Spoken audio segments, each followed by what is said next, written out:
ચાલો જય શ્રી કૃષ્ણ. કિરીટભાઈ રતિલાલભાઈ પટેલ, ગામાંડી, તાલુકો ઓલપાડ, જિલ્લો સુરત. આત્મા પ્રોજેક્ટ ઓલપાડ વતી હું કન્વીનર છું અને ગાય આધારિત ખેતી કરું છું અને પોતાના ફાર્મની અંદર કપાસ, ડાંગર, પડવટ, શેરડી, કેરની પ્રાકૃતિક ખેતી કરતો રહ્યો છું.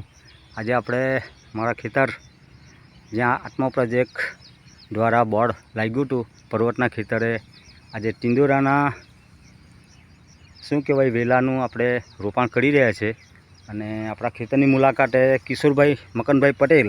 ચાલો કિશોરભાઈ. હા બોલો સર. જય Shri Krishna. Good morning. Good morning. કેવું છે તબિયત પાણી? બસ મજામાં. ચાલો સરસ. આજે તમે મારા ખેતરે થોડી મદદ માટે આવ્યા છે અને તમે આજે મારા ખેતરની મુલાકાત અને આજે આપણે ટિંડોરાનું વાવેતર કરવાનું છે, બરાબર? હાજી. આજે તમે થોડું ખોદકામ કર્યું, હા, એની અંદર શું તમને અનુભવ થયો?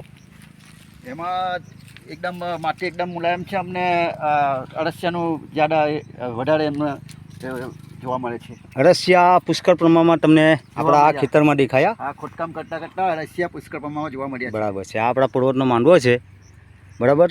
અને તેમાં તમને અળસિયાનું પ્રમાણ કેવું દેખાયું? અળસિયાનું પ્રમાણ વધારે પ્રમાણે દેખાય છે અને માટી પણ સારી છે. માટી કેવી લાગે? ભૂખરી એકદમ? એક ભૂખરીને એમ કાળી એવી જમીન છે, મસ્ત. બરાબર છે. ચાલો સરસ સરસ. અહીંયા આવો તમે. આ શેરડી આપણે જુઓ, આ આપણી શેરડીનું, આ આપણી શેરડી છે અને ગયા વર્ષે આપણે પર્વત બનાવ્યા હતા કિશોરભાઈ આપણે પર્વત કર્યો હતો. પર્વત બનાવ્યા તીડારે ગિલ્લી પદ્ધતિની શેરડીનું આ પ્રાકૃતિક ખેતીની અંદર આ શેરડી જુઓ તમે. એક એક આંખના બંને સાઈડ એક એક ટુકડા રોપ્યા હતા. ઓછામાં ઓછા 25 થી 30 ભાલા છે. કેટલા ભાલા હશે આ શેરડીની અંદર? અચ્છા, અંદાજે 20-25 ખરા? 25ની આસપાસ. બરાબર છે. ચાલો સરસ. આ પ્રાકૃતિક ખેતીની અંદર શેરડી બી થઈ શકે છે. એ આ એક શું કહેવાય, મોડલ કહેવાય, બરાબર?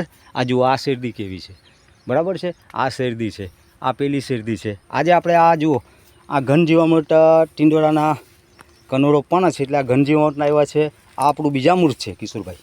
આ બીજામૃત એટલે બીજને પટ આપવાનું. એ પ્રાકૃતિક ખેતીની આ 5 વાતોની અંદર બીજામૃત મહત્ત્વની ભૂમિકા ભજવે છે, બરાબર છે? બીજામૃત છે, ઘન જીવામૃત છે, આચ્છાદન છે, વાપસા છે અને મિશ્ર પાક પદ્ધતિ આ પ્રાકૃતિક ખેતીમાં મહત્ત્વના અંગો છે.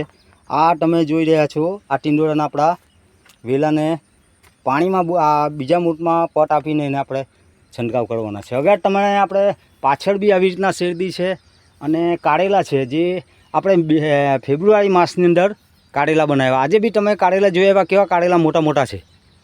અને કાજુ કારેલા છે. આ પ્રાકૃતિક ખેતીમાં શક્ય છે, બાકી અત્યારે કાજુ કારેલા મળવા મુશ્કેલ છે.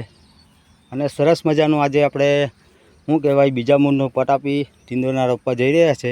ચાલો, તમારે કંઈક 2 શબ્દ કહેવું હોય આ પ્રાકૃતિક ખેતી વિશે તો બોલી શકો છો. બોલો, કંઈ પ્રાકૃતિક ખેતીમાં કંઈ બોલવું છે તમારે? ના ના. શું કરે, તમને શું લાગે આ પ્રાકૃતિક ખેતી લોકોએ કરવી જોઈએ?